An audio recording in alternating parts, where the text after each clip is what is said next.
Voice of Indonesia. Dari Indonesia untuk dunia. Tapi tentunya bukan cuma di Indonesia saja pendengar yang berpuasa, tapi juga di seluruh dunia. Makanya nih, kali ini pendengar kita ada bincang Ramadan Diaspora kerjasama Voice of Indonesia dengan IDN Global. Kali ini kita akan tanya-tanya nih, gimana sih suasana puasa di Meksiko? Kita sudah connected bukan terhubung doang ya Bu Evi ya. Dengan Ibu Evi Siregar, Diaspora Indonesia di Meksiko. Selamat pagi waktu Indonesia, Bu Evi. Selamat malam waktu Meksiko. Assalamualaikum. Assalamualaikum. Kebetulan pas baru aja buka puasa. Oh, baru banget buka puasa ya Bu ya? Iya.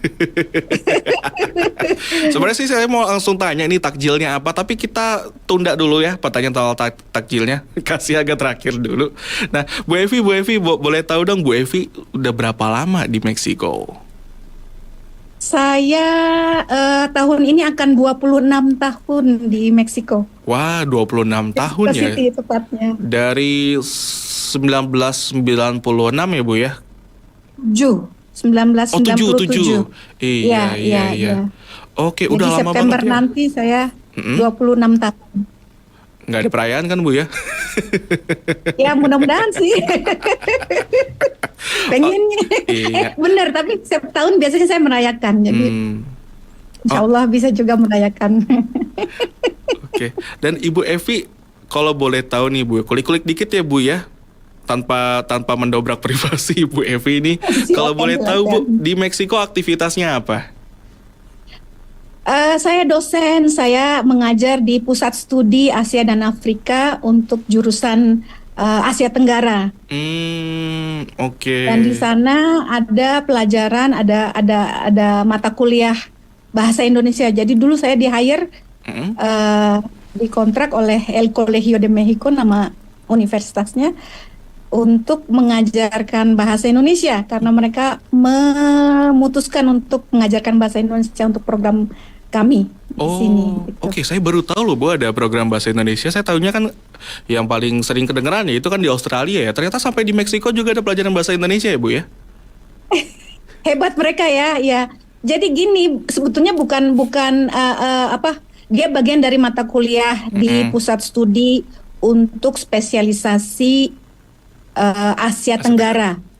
Gitu. Jadi mereka memutuskan mengajarkan bahasa Indonesia dibanding dengan bahasa-bahasa lain karena mereka menganggap bahwa dari sekian bahasa yang ada di Asia Tenggara yang paling penting adalah bahasa Indonesia. Tentu saja tergantung dari anggarannya ya.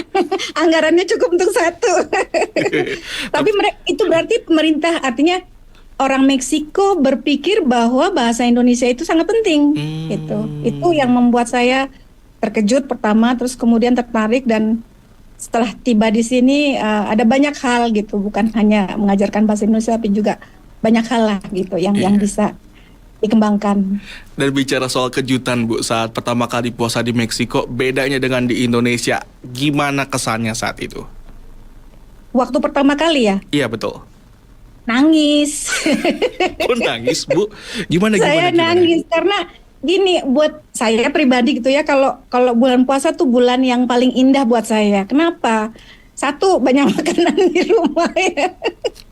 Itu di mana-mana ya, di seluruh keluarga di seluruh Indonesia pasti menyajikan makanan yang istimewa satu itu. Terus kita anak-anak gitu ya ditimbang-timbang lah sama orang tua gitu. Kalau kita puasa itu rasanya istimewa, hari-hari istimewa. Jadi sebulan penuh tuh istimewa. Kemudian teman-teman juga ya gitu. Tapi yang paling membuat saya rindu adalah karena teringat masa kecil. Masa kecil saya boleh dibilang sangat indah selama bulan puasa gitu. Kenapa? Karena bisa main lebih panjang. Karena kan bisa habis buka puasa nih gitu. Terus dulu saya dipanggilnya ade sama teman-teman tuh, yuk kita taraweh gitu. Terus di mana tarawehnya, ganti-gantian nih di masjidnya, yang mana yang paling panjang, yang paling 23 rakaat gitu. Cari yang paling panjang. Karena bisa main kitanya gitu. Terus udah habis selesai tarawih gitu ya.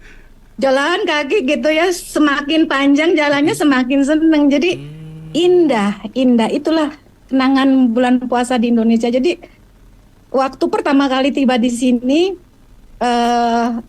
kebetulan memang saya sangat boleh dibilang saya diangkat anak sama Pak Dubes waktu itu. Jadi bulan puasanya tinggal di Wisma gitu.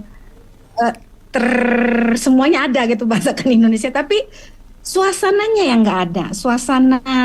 Suasana yang khas bulan puasa gitu. Terutama kalau kita mau sahur ya, diketok-ketok sahur gitu. Nggak ada itu. Terus kemudian waktu kita mau buka puasa gitu ya, di masjid-masjid itu nggak ada suasana seperti itu. Itu yang membuat sedih gitu. Itu ya kalau saya bilang salah satu waktu yang saya senang tinggal di sini. Tapi ketika bulan puasa itu yang membuat saya sedih gitu. Karena rindu sebetulnya. Rindu suasana di tanah air. Oke, Bu Evi. Tadi Ibu Evi juga sebut di sana ada masjid ya, Bu? Ada banyak masjid. Apakah mudah, Bu, untuk menemukan masjid ataupun komunitas Muslim di Meksiko? Nah, inilah permasalahannya. Ini kan Meksiko adalah masyarakat hampir 99% ya. Boleh dibilang 99% Katolik. Gitu. Kami di sini belum punya masjid. Tapi ada satu rumah yang dipakai untuk kalau sekarang misalnya sholat tarawih misalnya ada. Jadi boleh dibilang rumah Islam lah, boleh dibilang gitu ya. Sentro Islamiko gitu. Pusat tempat ibadah Islam gitu. Tapi kalau kita mau sholat Idul Fitri misalnya, itu 10 tahun yang lalu, saya lupa ya persisnya, sampai 10 atau 15 tahun yang lalu, kami Muslim yang ada di seluruh Mexico City ya, terutama ya, itu sholat Id dan juga Idul Adha di satu restoran Pakistan. Jadi pemilik restoran itu menyediakan lapangan tempat parkir itu untuk sholat gitu. Nah, 10 tahun yang lalu pemerintah Meksiko sudah memberikan fasilitas kepada kita, pada kaum Muslim di sini, untuk bisa sholat Id bersama, karena jumlah Muslimin orang Muslim di Mexico City ini makin lama makin bertambah gitu. Jadi mungkin pada waktu, saya nggak tahu siapa yang leadernya ya, yang bernegosiasi dengan pemerintah, tapi akhirnya kita dikasih gedung olahraga, gedung olahraga besar sekarang. Setiap kali sholat Id atau sholat Idul Adha, kita sholat di sana gitu, di gedung olahraga. Jadi semakin kesini tanda kutip semakin di masjid ya, maksudnya masjid kami ya, bukan masjid sih. Di tempat ibadah tadi ya, Bu ya, tempat khusus tadi yang untuk komunitas Muslim. Betul. Jadi semakin kesini perlahan-lahan tanda kutip semakin mudah ya, Bu ya, dan juga semakin difasilitasi juga oleh pemerintah setempat. Nah, tapi betul sekali. Ya, tapi ada nggak sih, Bu, area khusus di Meksiko? Kan misalkan di Jakarta ada Glodok, ada Chinatown ya, di berbagai negara ada Chinatown. Ada nggak sih wilayah khusus di Mexico City atau tempat Ibu tinggal itu yang nuansa Ramadannya kerasa banget? Susah ya bilangnya ya. Rasanya tidak ada ya. Mungkin ya di KBRI doang ya. Atau kedutaan Malaysia mungkin ya, itu kali ya, di kedutaan maksud saya gitu. Mungkin seperti misalnya Indonesia, Malaysia, Pakistan gitu, yang masyarakat Muslimnya besar gitu. Jadi kalau di Mexico City ini tidak besar sebetulnya jumlah orang Muslimnya ya. Kebanyakan dari yang tidak besar ini mayoritas adalah orang asing. Iya, dari Timur Tengah, dari Asia misalnya. Kalau dari Indonesia banyak nggak sih, Bu? Kita orang Indonesia di sini jumlahnya sekitar antara 200 250-an lah kira-kira. Tapi nggak di Kebetulan saya Mexico jadi City semua ya? ketua PPLN nih, jadi tahu nih. Udah ke data semua ya Bu ya? Iya. Tapi itu nggak cuma di Mexico City ya? Atau tersebar di seluruh Meksiko? Mayoritas mereka di Mexico City karena apa? Karena mereka kan orang asing ya dan sebagian bekerja pada kedutaan ya. Tapi saya rasa mungkin juga karena orang asing mereka bekerja pada institusi atau perusahaan besar gitu yang pastinya kantor-kantornya ada di Mexico City. Mungkin alasannya itu ya. Oke, ya sama seperti yang ada di Indonesia juga ya Bu ya, banyak kan tanda kutip nih boleh-boleh adanya di Jakarta atau juga di Bali ya, yang pusat-pusatnya juga. Nah, kita moving on nih Bu nih, kan tadi Ibu baru saja buka, boleh diceritain nggak sih Bu, barusan takjilnya apa? Ala Meksiko apa ala Indonesia nih, saya pengen tahu. Pengennya sih ala Indonesia ya, tapi gini, saya sudah mengurangi yang manis-manis gitu ya. Baik. Saya sudah mengurangi yang manis-manis, jadi buka puasa cukup air putih, terus kemudian ada buah misalnya, saya potong buah gitu sebagai pengganti, mungkin pengganti takjilnya gitu, jangan sampai perutnya itu kaget gitu. Jadi saya pikir mungkin saya harus mengurangi gula ya, itu bagus untuk itu. Kemudian saya coba masakan Indonesia walaupun sederhana lah. Bahannya gampang nggak sih Bu? Karena nggak ada waktu juga. Iya, bahannya gampang nggak sih Bu? Nyari bahan-bahan yang ala-ala Indonesia? Mas. Susah ya? Susah. Okay. Misalnya gini, yang paling susah adalah daun jeruk tuh susah. Daun jeruk nggak ada di sana? Kemudian lengkuas nggak ada, lengkuas tuh nggak ada. Tapi happy dong yang makan rendang ya Bu ya, nggak kegigit lengkuas ya? Makanya kalau datang ke KBRI itu serasa pengen makan semuanya karena nggak bisa bikin di rumah gitu loh, susah bikinnya. Kalaupun bikin ya ala-ala lah gitu ya, mirip-mirip gitu. Ya. Tapi rasanya nggak 100% seperti di Indonesia ya. Iya ya, nggak bisa mirip banget sama di Indonesia ya rasanya. Nggak bisa, makanya saya nangis gitu kalau bulan puasa. Maksudnya ya sedih karena juga kita bisa beraktivitas beribadah gitu ya, tapi sendiri misalnya tidak dengan kayak di Indonesia kan beramai-ramai semua orang gitu ya. Itu yang saya rasa mungkin masalah yang sama yang dihadapi semua diaspora Indonesia yang ada di luar negeri ya. Terutama di negara yang jumlah muslimnya itu termasuk minoritas ya Bu? Betul sekali, sangat minoritas, boleh saya katakan sangat minoritas. Ya insya Allah mudah-mudahan ada masjid yang ada di Mexico City ya. Karena ada memang satu masjid tapi di utara Meksiko, jauh sekali. Oke. Dan menjadi minoritas Bu di negara lain, padahal kalau di negara kita sendiri kan mayoritas ya Bu ya. Apa perasaan Ibu? Ini baru pertama saya baru merasakan ya gitu jadi minoritas ketika berada di Meksiko ini. Apa yang saya rasakan, pertama orang melihat saya aneh gitu kalau berpuasa waktu itu. Waktu awal-awal ya, terutama waktu itu saya misalnya contohnya nih ya, waktu itu saya kuliah S2.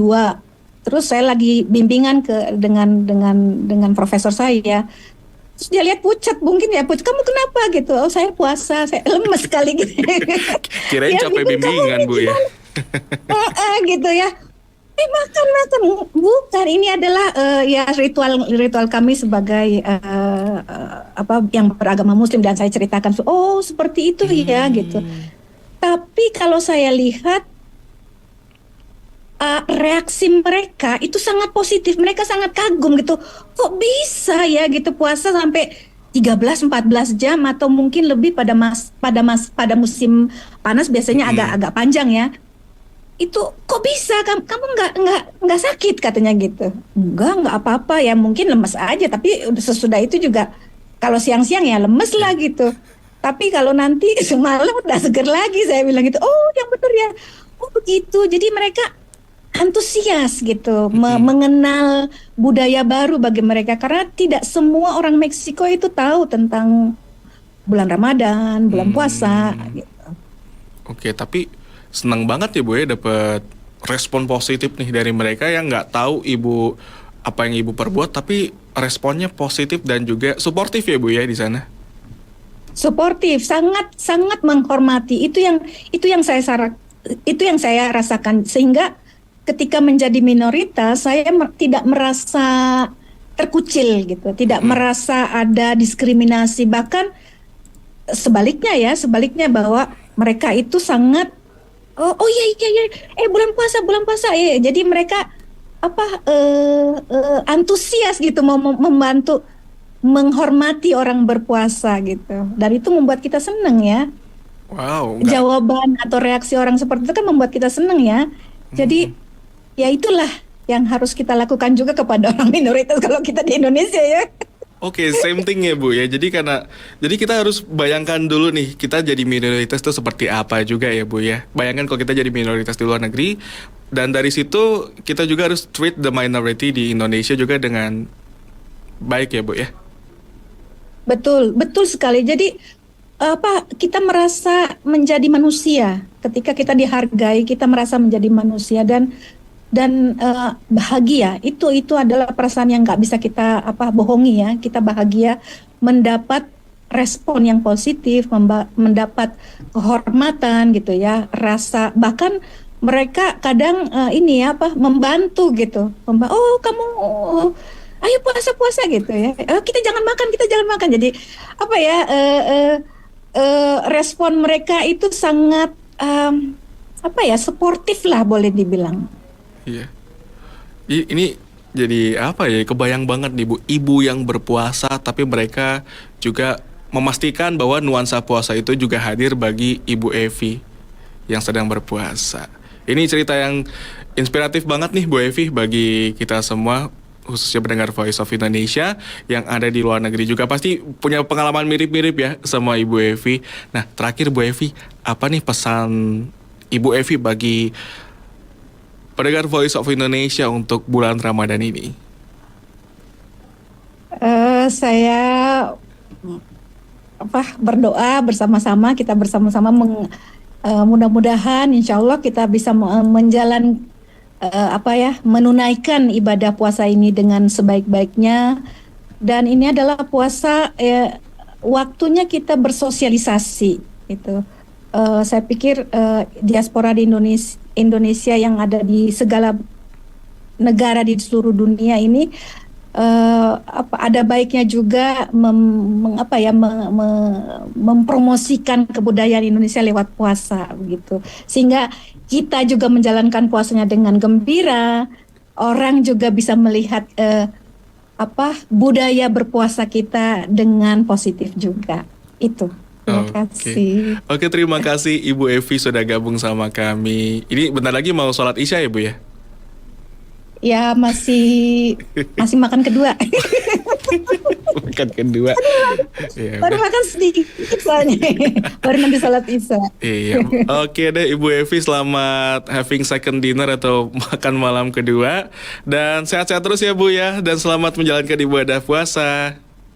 Siap, terima kasih Voice of Indonesia. Ya, sampai jumpa Bu Evi. Sampai jumpa, adios. Adios.